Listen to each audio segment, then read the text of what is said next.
हमारे साथ हैं छत्तीसगढ़ राज्य महिला आयोग की अध्यक्ष किरणमयी नायक जी, जिनसे हम जानेंगे कि किस प्रकार की सुनवाई मिल रहे हैं और क्या-क्या प्रकरण किस प्रकार से आते हैं।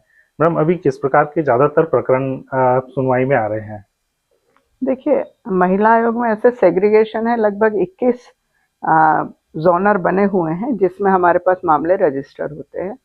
परंतु इन दिनों हमारे पास जो मामलों की संख्या बढ़ रही है, उसमें यदि कहा जाए तो पहली पत्नी से तलाक लिए बगैर दूसरी पत्नी रखने के मामले आ रहे हैं और लोगों के जो लव मैरिज के बाद में डिवोर्स के लिए बहुत सारे मामले आ रहे हैं और कोई बच्चों को उठा कर के ले जाते हैं पति पत्नी के बीच में, तो बच्चा दिलाने के लिए भी हमारे पास मामले ज़्यादा आ रहे हैं। बाकी तो वैरायटी तो है ही है केसेस की। मैम, जब व्यक्ति लव मैरिज करता है तो एक दूसरे को समझ जाते हैं, तो आखिर उनके बीच में ये बंधन टूटने की स्थिति क्या समझ में आ रही है आजकल? देखिए, लव मैरिज में जब लोग मैच्योरिटी में मैरिज करते हैं तो वो मामले बिल्कुल अलग है, परंतु आजकल देखने में आता है कि 16-17 साल की उम्र में लड़कियां घर से भागती हैं, लड़के भी ज़्यादा उम्र के नहीं होते हैं। तो एक ख़याली पुलाव ज़्यादा होता है कि लव मैरिज करने में ज़िंदगी बहुत आसान हो जाती है। एक्चुअल में जो बच्चे घर में पढ़ते लिखते होते हैं, माँ बाप के रहमो करम पर होते हैं, उनके द्वारा दिए गए पैसों पर उनकी ज़िंदगी चलती है, वो सारे सपने उनके टूट जाते हैं क्योंकि उनको अपने आर्थिक ज़रूरत के लिए काम करने की ज़रूरत है। तो ये जो लव मैरिज का ख़्याली पुलाव है बहुत जल्दी टूटता है और कम उम्र की शादी में भी होता है और लेट मैरिज में भी होता है। तो ये बहुत सारी स्थितियाँ होती हैं, हमारी जो संस्कृति है वो हमको ऐसे मौके देती हैं कि हम परिवार के बीच में शादी ब्याह करते हैं, तो परिवार का एक बंधन होता है, सामाजिक एक बंधन होता है और उसकी वजह से हमारे रिश्ते निभते हैं। यदि कहीं कोई दिक्कत होती तो परिवार वाले बैठ के सुलह समझौता कराते हैं, परंतु वहीं लव मैरिज होती तो माता पिता बच्ची को छोड़ देते हैं, बच्चे को छोड़ देते हैं और इस बड़ी दुनिया में वो सरवाइव नहीं कर पाते हैं। इसी कारण से उनके बीच में ये डिस्प्यूट होता है, तब आ जाते हैं, अन्यथा लोग सुसाइड कर लेते हैं। तो ये लव मैरिजेस फ्लॉप होने के बहुत सारे केसेस हमारे आयोग में, जो more than 65% cases love marriage के आते हैं। मैम, बीच में कुछ समय पहले मैं आपका एक वीडियो भी देखा था जिसमें प्री वेडिंग पर आपने एक बहुत अच्छी समझाइश दी थी। फिर भी आज एक जो धनाढ्य परिवार हैं और जो संभ्रांत परिवार है, उनकी जो परिवारों में ये प्री वेडिंग का चलन अभी भी चल रहा है। हालांकि कुछ समाज जैसे साहू समाज, अन्य समाज इसको प्रतिबंध लगा चुका है। तो ये प्री वेडिंग के दुष्परिणाम क्या क्या समझ आते हैं? देखिए, जो हमारे पास मामला आया था प्री वेडिंग का एक दुष्परिणाम का, उसमें एन शादी के दिन पे शादी टूट गई थी और जैसा शादी की तैयारी में होता है, लोग प्री वेडिंग पहले करा लेते हैं और बहुत ही मतलब फोटोग्राफर वीडियोग्राफर उनसे ऐसे इंटीमेट सीन भी करा लेते हैं जो उनकी पर्सनल और प्राइवेट लाइफ बर्बाद कर देते हैं।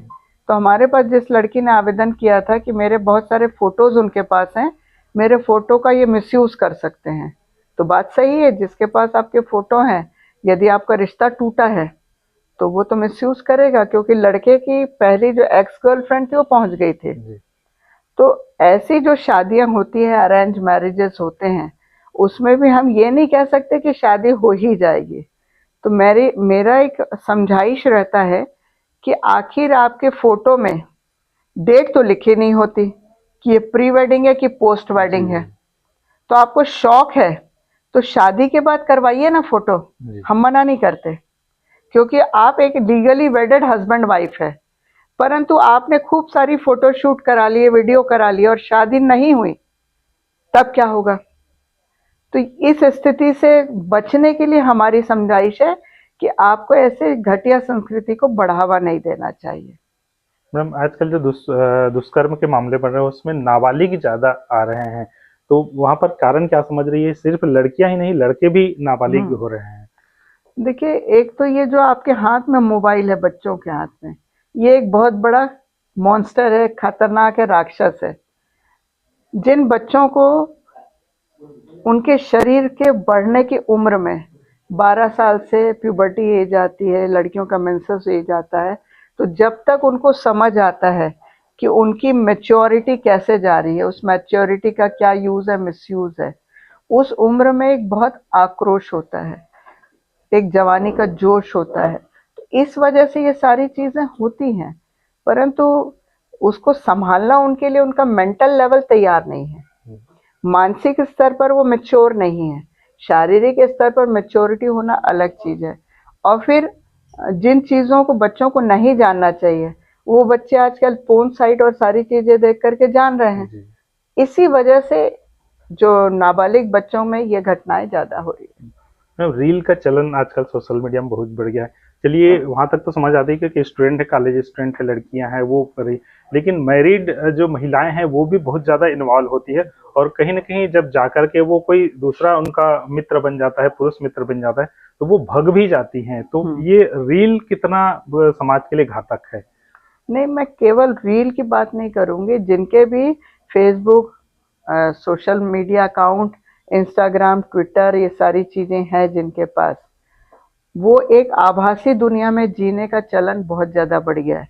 भले आपके पास 5 दोस्त ना हो, 5 रिश्तेदार ना हो, परंतु दुनिया में आपके 5,000 या 50,000 फ्रेंड हैं, पर जब आपको फंसते हैं तब उनमें से कोई भी एक नहीं आता है। अब यदि आपने ऐसे ही किसी के साथ वर्चुअली इंटरेक्शन शुरू कर दिया तो उसका दुष्परिणाम होता ही है, और इससे हमेशा बचना चाहिए।